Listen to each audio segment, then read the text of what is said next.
Welcome back to r/neighbors from hell, where people share stories about their crazy neighbors, and if you are new to my channel, please don't forget to subscribe to join our amazing community, and without any further ado, let's dive right into the stories. The first one is titled "Rival Farmer Burned Down My Entire Farm Property and Caused $400,000 in Damages. I took his land in return." Being a farmer is not easy work. Regardless of where you are, if you are a big farm or a small farm, it can be very physically demanding. As a farmer myself, I put a lot of love and passion into my labor-intensive farm. I live in a community in Lithuania, which is in Europe, that is occupied by mostly farmers. Most of the farms here are pretty small, but that's okay, because we are able to source a lot of things locally from different farms. Anyways, one of my farmer neighbors has been a real douchebag ever since his wife left him. I feel sorry for the guy. They were married for quite some time, but after his divorce he turned into an extremely aggressive and confrontational man. He would blow up over the simplest things. I ignored it. If he found something to complain about, I would just brush it off and ignore it because I knew he was doing the same to the other neighbors as well. I mean, it's pretty hard to find something to complain about since our lands are pretty far apart, but I guess when you are miserable, you just cannot help it. Hell, him being miserable was part of the reason she left. I learned from another neighbor that his wife also took care of the financials of running a farm. After she left, he struggled to keep up with the financial metrics. Most of us use technology and whatnot now, but of course this guy was an old school pen and paper kind of guy. A resident in the neighborhood who is not a farmer had said that a wheelbarrow and a couple of shovels went missing from her backyard, and a few days later she saw the grumpy farmer wheeling in bags of feed in a wheelbarrow that looked just like hers. Of course, it was bought from a common store, so she could not prove anything, and to be quite honest, I doubted her myself at first. However, just a week or so after hearing about a wheelbarrow and shovels going missing, I noticed that I was short a few hay bales. I would like to make jokes that I'm getting up there in age, but I know for sure that I should have had 4 to 6 more hay bales than I counted. That same day I noticed some hay bales piled up in my neighbor's front yard when I drove by. Seriously? There was no way that this was a coincidence. About 2 days later, I was coming home, and when I drove by his house, I saw him working out in the front. There was still a bale of hay sitting in the front, and I decided to try and question him about it without being too direct. I parked my car and approached him. It did not go too well at all. Me? Hey there, neighbor, I am in the market for some more hay, as I was looking to bring in some more cows. I saw you had a few out in your yard, and I was wondering if you might have some connections. Grumpy farmer? Why don't you go out and look for it yourself? That is the problem with this town. Everyone just wants to mooch off of each other. Me? Oh, I'm sorry, I did not mean to bother you. I just wanted to get some more hay. Grumpy farmer? Yeah, well, I cannot help you. As I walked away, I heard him muttering some insults under his breath, and that just sparked something in me. I did not even think about or really register what I was saying. I just turned around and snapped. I told the guy that I was trying to be nice, that people in the neighborhood were accusing him of stealing some stuff. Of course, this made the guy freak out, and he started ranting and raving to the point that our people started coming out to see what the commotion was about. Keep in mind that we do have huge yards and our houses are not right next to each other, obviously, so he was causing such a ruckus that he was catching the attention of our neighbors. He starts spewing out all these curse words and threats at me. He even stated that he was going to light my small barn on fire. At this point, one of the neighbors called the police because he was getting so loud, aggressive, and also making active threats. Well, he continued yelling and hollering about and runs back inside his house. At this point, I thought he was just all talk, and I figured he was done. But I was so wrong. He had snuck out his back door and ran over to my property. I did not catch this because I was talking to a neighbor while we were waiting for the police to come. I don't know if I blocked out a part of this, but the next thing I know, the police and sirens are pulling up and yelling at someone to stop. The grumpy farmer was lighting my barn on fire. Yes, he was pouring a can of gasoline all over the walls and lit it on fire. Within minutes, firefighters, sirens and more police showed up and the grumpy farmer man was in handcuffs. Luckily, none of my cows were in the barn at the time. They were still out and roaming the field, but God, I was so upset. The farmer guy ended up going to jail, and of course I did not have to fight much in court because multiple people witnessed him doing it. He was charged with arson and had to pay $400,000 in damage for the barn. Luckily, I was able to repair the barn but also buy his property while he was in prison. So not only did I double my land space for farming, but I also doubled my profits as well. And yeah, Ripe Stars, if you still enjoy my daily stories, I would very much appreciate it if you could subscribe to the channel if you haven't already, and maybe even like the video, because that would help me tremendously. Thank you so much in advance. The next one is titled, "You should have never stolen my parking spot." Has anyone ever stolen your parking spot? Well, it happened to me in Japan of all places. So I am living in Japan now, and here people ride bicycles a lot. You cannot leave your bike anywhere and you have to pay for parking between $1 and $2 per day. There are very few free parking areas for bicycles. Most people leave their bikes at the same place, so they pay monthly because it is cheaper and you have your own space. This started a couple of weeks ago. Someone in my building started having a guest who decided to steal my bicycle parking space whenever they came to visit. Sometimes they stayed the whole night, so I had to go to the station, pay $1 and come all the way home walking, which meant I would need to walk to the station the next day, getting up earlier, walk like 20 minutes to the station while carrying my heavy bag. All the bicycle spaces have a number, which means they are reserved for someone. Mine is the 105, but this dude decided to take mine whenever they came to visit. The second time this happened, I told the building manager, but they did not do anything. The third time I saw the bicycle there, it was the same red expensive bicycle. I left a note in Japanese saying, "Please don't leave your bicycle here, this is my space and I am using it every day." I found the note taped with the tape I used to tape it on their bike to my parking space, and it had a couple of bad words in Japanese at the end. Basically, he was not only stealing my space but making fun of me by insulting me. Fine, it is just fine.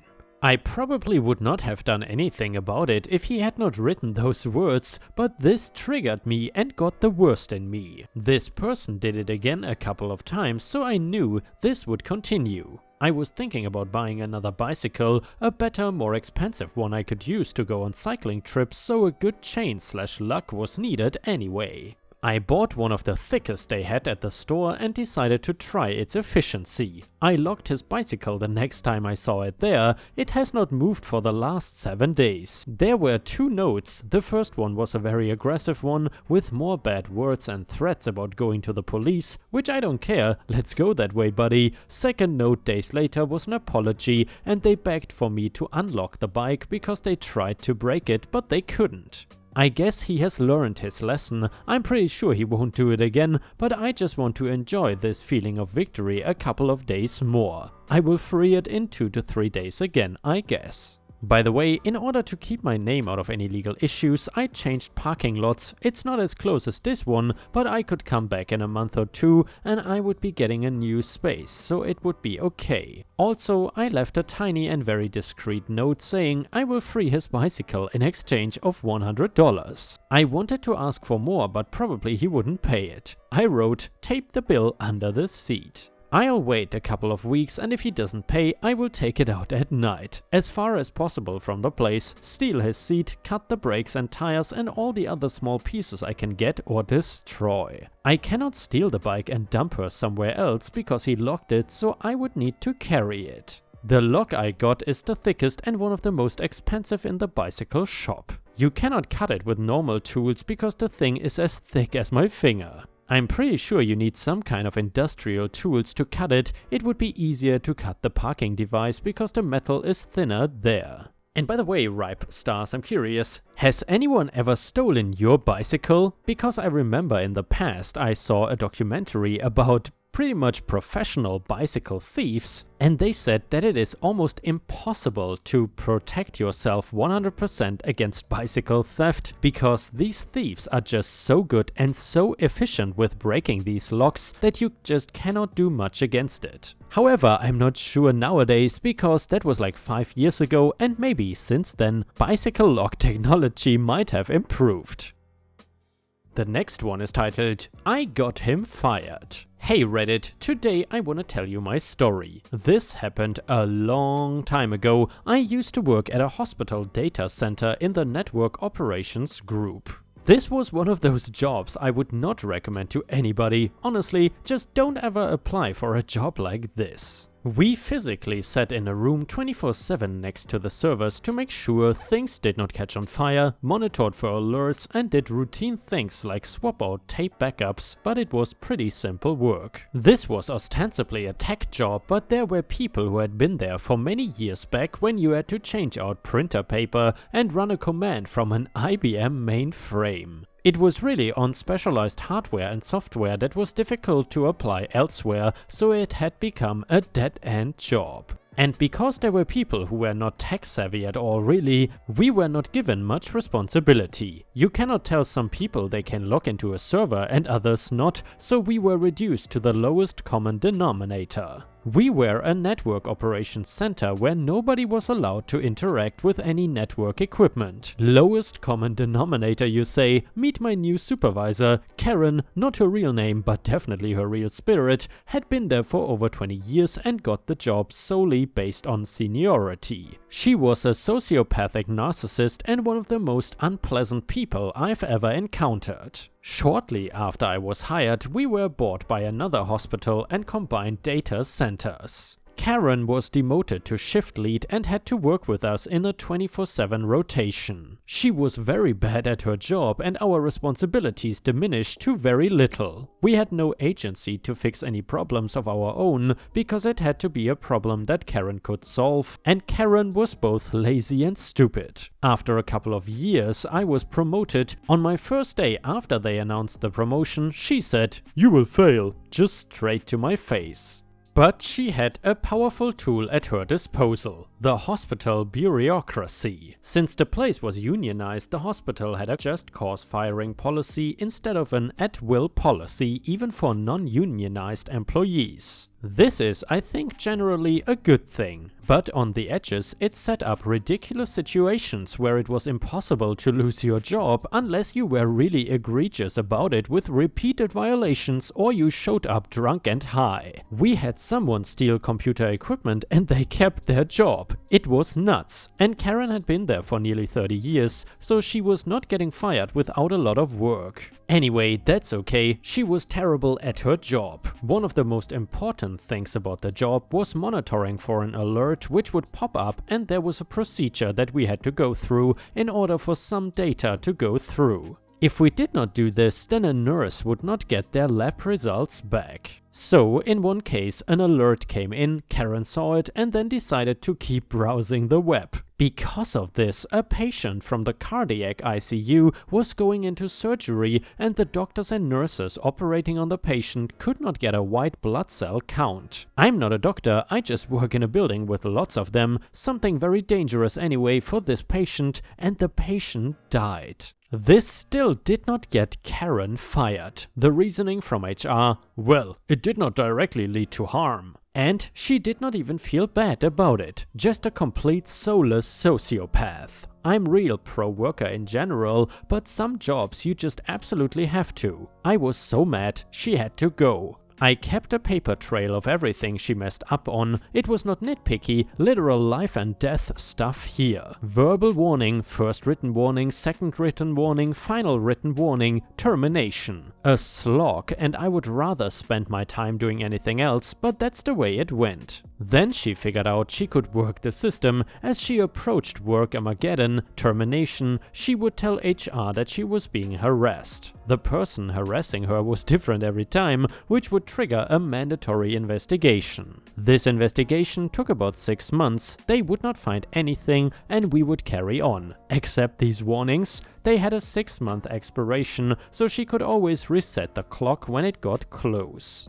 Everyone was helpless. Even the CIO could not do anything about it because of the bureaucracy. Karen was a menace and the entire IT department had to interact with the data center staff, and that meant interacting with her, and she was universally disliked. And she had 20 years until retirement and she would outlast the heat death of the universe. Then I had an idea. What if, under the guise of developing skills relevant to the 21st century, required everyone working in the Network Operations Center to pass the Net Plus exam? It's not a difficult exam, but it's not trivially easy. I felt pretty sure that everyone on the team felt above the line between able to pass and not able to pass, except Karen. We would give everyone better titles, a significant pay raise, and entrusted to do more with the equipment, which is something everyone desperately wanted. Then people could actually leave the hospital with transferable skills and do something else if they wanted to and not feel trapped.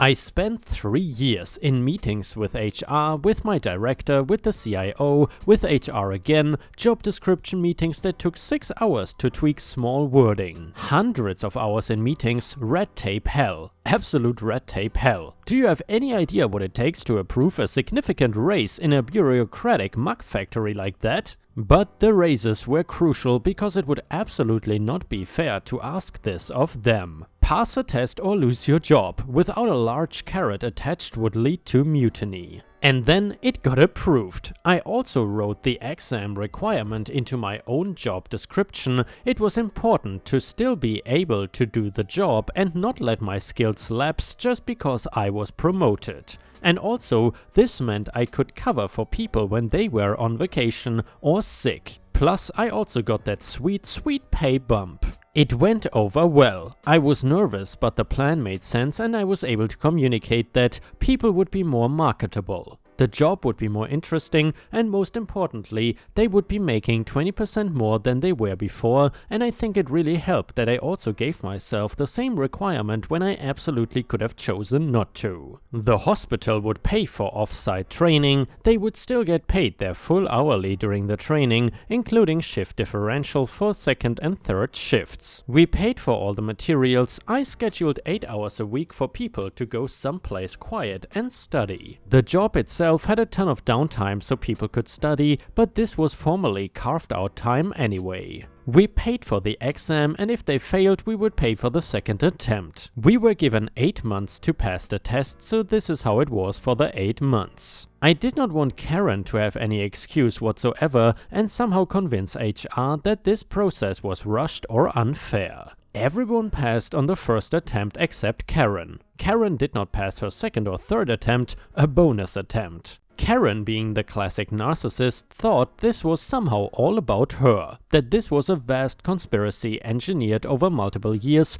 and hundreds of hours just to get rid of her. And she would tell everyone within earshot that that is what is going on. Yeah, okay Karen, you realize how insane that sounds, right? Not everything is about you. Sheesh. Well, okay, in this case it is, but still, only I and the 2 other people know that. I remember the exact time and date we told her. She was in such deep denial that it could ever happen, she thought she was bulletproof. I don't think I will ever achieve anything more satisfying in my career. I'm not usually one to take satisfaction in seeing someone's livelihood go, but she was uniquely awful. She was a patient danger, and it had been nearly a decade of working with her by this point, and I was just so sick and tired of her BS. I was a hero the day after she was fired. I went to the main office for a meeting and people were congratulating me like I had just had a kid or won a marathon or something. Even the CIO. They were just happy for me that I did not have to supervise Karen anymore. But in my head canon, they were congratulating me for pulling off this elaborate plan. Morale back at the data center was also high. We learned interesting things. A couple of my coworkers left for better gigs elsewhere. The ones who were content staying were able to stay, and we all had more money and job security. And because anything could set off a BS Karen harassment complaint, people were stressed out working with her. Her being gone was like a breath of fresh air. Newcomers were told stories of Karen and they seemed exaggerated, but they were not. In order to solve a very important and extremely difficult problem, I pulled off a vast workplace conspiracy that improved the lives of the people I worked with in addition to keeping our patients safe. Getting Karen fired is my greatest and most difficult accomplishment, and I cannot put it on a CV anywhere. Yeah guys, today Disney is once again helping me record and create YouTube content. She's such a good cat, right Disney? Boop, boop, boop, boop. Usually nowadays she also likes it when I put the blanket in her box. I guess because then it's like smaller and more cozy for her. So yeah, she likes that a lot. Can hear her purr.